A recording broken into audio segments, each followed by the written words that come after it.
দলীয় কর্মীদের সাথে নিয়ে রায়গঞ্জ শহরে প্রচার সারলেন বিজেপির প্রার্থী কৌশিক চৌধুরী। শুক্রবার সকালে মোহনবাটি বাজার এবং গোশালা বাজার এলাকায় প্রচার করেন বিজেপি প্রার্থী। আরও একবার জানিয়ে রাখি, দলীয় কর্মীদের সাথে নিয়ে রায়গঞ্জ শহরে প্রচার সারলেন বিজেপির প্রার্থী কৌশিক চৌধুরী। শুক্রবার সকালে মোহনবাটি বাজার এবং গোশালা বাজার এলাকায় প্রচার করেন বিজেপি প্রার্থী। আপনাদের আরও একবার জানিয়ে রাখি, দলীয় কর্মীদের সাথে নিয়ে রায়গঞ্জ শহরে প্রচার সারলেন বিজেপির প্রার্থী কৌশিক চৌধুরী। শুক্রবার সকালে মোহনবাটি বাজার এবং গোশালা বাজার এলাকায় প্রচার করেন তিনি। দলীয় কর্মী সমর্থকদের সাথে নিয়ে রায়গঞ্জ শহরে প্রচার সারলেন বিজেপি প্রার্থী কৌশিক চৌধুরী।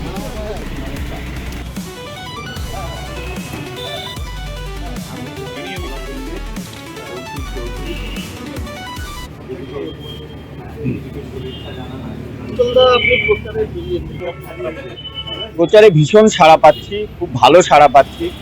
মানুষ অধীর আগ্রহে অপেক্ষা করে আছে 23শে এপ্রিল এই দিনটা আসবে, যেদিন মানুষ বোতাম টিপে এই সরকারের অপশাসন থেকে মুক্তি দেবে এই রাজ্যকে। তার জন্য মানুষ অপেক্ষা করে আছে।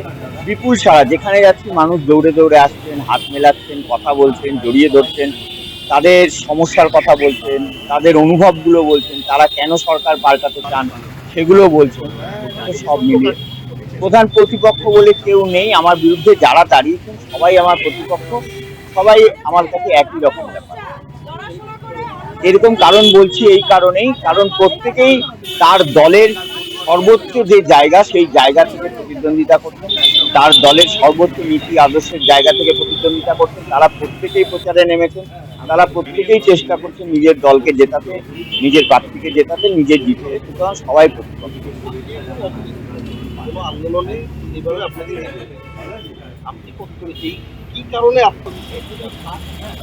রাজনীতিতে আমি অপরিচিত নই।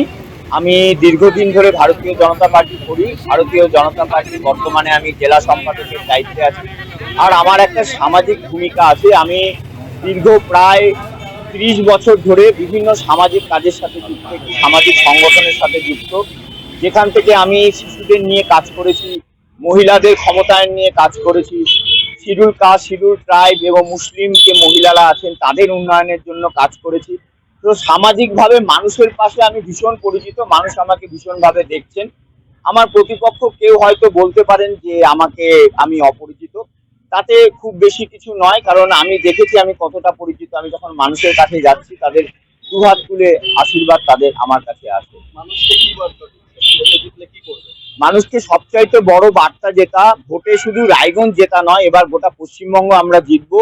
গোটা পশ্চিমবঙ্গ জিতলে মানুষের যে দুঃখ দুর্দশা, এর আগে 35 বছর, তারপরে তৃণমূলের আমলের 15 বছর যে ভয়ঙ্কর অপশাসন চলছে, চাকরি নেই, মহিলা নির্যাতন, আমাদের এখান থেকে লক্ষ লক্ষ ছেলে মেয়ে বাইরে কাজে চলে যাচ্ছে, তাদের কর্মসংস্থান নেই, বেকার, এখানে নানা ধরনের কাটমানি, বিভিন্ন বিষয় আছে। সমাজের প্রত্যেকটা ক্ষেত্রে, প্রত্যেকটা বিষয়ে এই সরকার ব্যর্থ হয়েছে।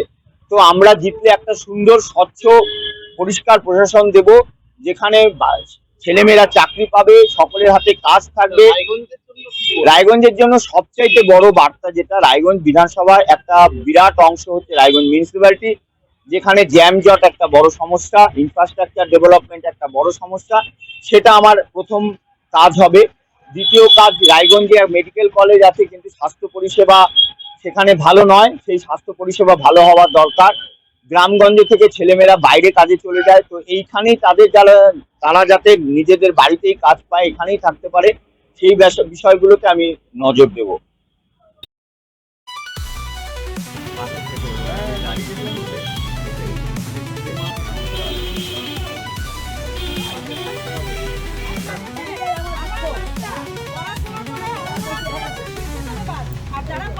উকি মারেন কেন কর্তা? কে বলে বড় মাছের স্বাস্থ্য দেখে শরীর খারাপ লাগে বুঝি?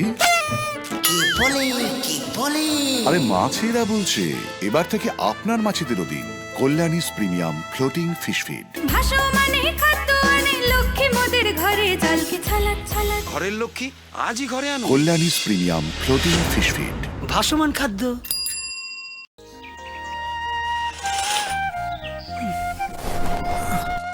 হ্যাঁ রে, তুই নিজেকে কি সুন্দর ফিট রাখিস, তোর বরকে রাখতে পারিস না? তোর দাদা জেনেছে Nature Pure rice bran oil দিয়ে রান্না করলে শরীর এমনি সুস্থ থাকে। হ্যাঁ সে তো ঠিকই। শরীর চর্চার পাশাপাশি ভালো তেল দিয়ে রান্না করাটাও জরুরি, আর সেই জন্যই আমার একমাত্র choice nature Pure rice bran oil. শরীর সুস্থ রাখার জন্য আমার পছন্দের সেরা cooking oil nature Pure rice bran oil, সম্পর্কে স্বাদ এনে দেয়। রেডিমেড পোশাকের মনকাড়া কালেকশন নিয়ে এবার হাজির রায়গঞ্জের বসন্ত স্টোর্স।